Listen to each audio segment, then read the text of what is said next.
Do you see tourism as a viable pathway to progress on conservation issues? Tourism has an important role to play. It's not a panacea. It's not going to be viable everywhere. Okay, in a place like the Okavango Delta, clearly it's a high value asset, and there's still a lot of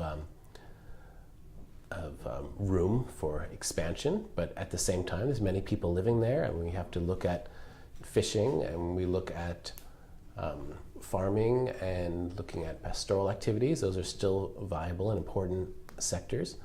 And we look at mining as well. You know, we're an environmental program, but mining isn't necessarily a bad thing. You have to look at what kind of mining, how it's being done, and what the footprint is. And it's possible that a mine with a small defined footprint can have less of an impact than an expansive agriculture. So we're, right. Above all things, I think we need to be pragmatic, and you need to look at a suite of opportunities and livelihood options.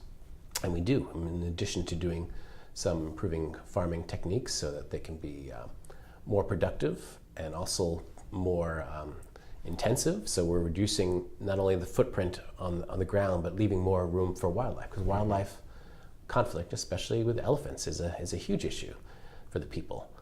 So we're working with opening up wildlife corridors. These corridors aren't just for the wildlife, it's also to help protect people. And elephants, I mean, protecting lives and protecting livelihoods and farms are important. So we work with the land boards who allocate land and try to do that in a way where we can find better land that is not used by the wildlife. So there's a smaller chance to have conflict. And how has technology changed that process? It seems to me you're talking about looking carefully at land use patterns and monitoring where wildlife is traveling. Has technology facilitated those efforts? What are some of the more exciting things that you've seen? Right. Well, we're using a system called LUCIS. I think that's the Land Use Conflict Information System. It's a GIS-based system. I think it was developed out of the University of Florida.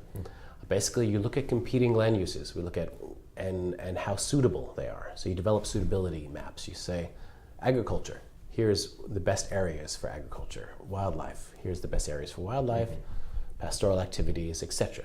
And then you put these all on top of each other, okay?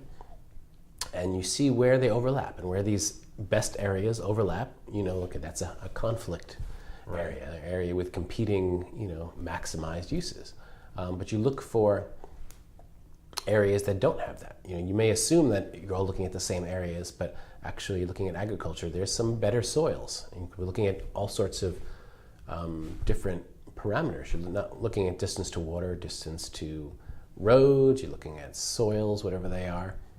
And there may be good soils. Like, hey, this is land that's good for farming, and it's not used by wildlife. Well, let's allocate that land for farming. And when you have things that are all geo-referenced and you have good maps, it's easier to work with the land boards. And the land boards, they want to do the right thing. They need these tools, and these tools allow us to put a lot of information together in an easily understandable form.